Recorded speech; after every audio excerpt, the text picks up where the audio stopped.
The great war of Kurukshetra is about to begin.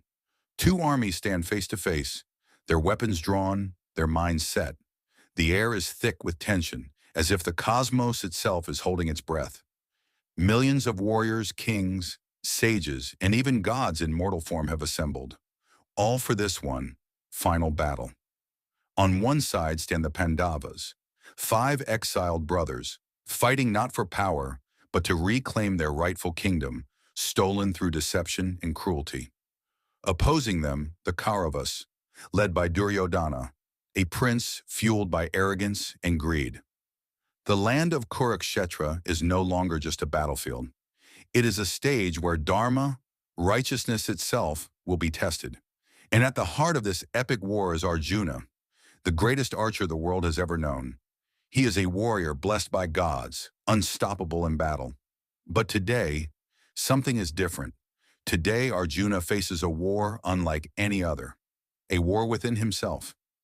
As Krishna, his divine charioteer, guides him to the center of the battlefield, Arjuna looks upon both armies. He doesn't just see enemies, he sees his own family, his grandfather Bhishma, his teacher Drona, his cousins, friends, and loved ones, all standing with weapons raised, ready to kill or be killed. Suddenly, the unbreakable Arjuna breaks. His bow, the mighty Gandhava, slips from his hands.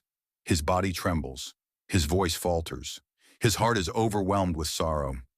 How can he kill his own kin, his teachers, his friends? What victory is worth this slaughter? He turns to Krishna, his voice shaking. He no longer sees a battlefield. He sees a graveyard of his loved ones. He declares, "I will not fight." But this moment of weakness holds a deeper truth. Arjuna's conflict is not just about his family, it's about his very identity. He is torn between his duty as a warrior and his compassion as a human. His heart says one thing, his dharma says another. He is paralyzed, not by fear, but by moral confusion. And this is where the true lesson begins. The Gita doesn't portray Arjuna's grief as a failure. It shows that even the greatest of heroes can crumble under the weight of impossible decisions. Arjuna represents all of us. When we face choices that seem too cruel to make, when we're trapped between what feels right and what is right. Arjuna's sorrow reveals a hidden truth. Suffering often comes from attachment. He is not grieving for the loss of life. He is grieving for the loss of his loved ones. His mind is clouded by the illusion of me and mine. The Gita reminds us, we are not our relationships, our roles, or our identities. The soul is eternal, beyond such earthly ties. What dies is only the body.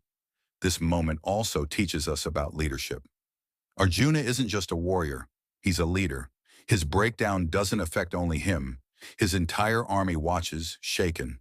A true leader must have more than strength. They must have clarity, resilience, and conviction. Krishna lets Arjuna feel his pain, but the silence that follows speaks volumes. Before leading others, one must conquer the war within. And finally, the most humbling lesson of all, Arjuna, the undefeated warrior, accepts that he cannot win this battle alone. His surrender to Krishna is not a sign of weakness, it's the beginning of wisdom. He seeks guidance. He realizes that sometimes we need a higher truth to show us the way. The Gita begins not with answers, but with a question. Arjuna's pain is a mirror for our own struggles.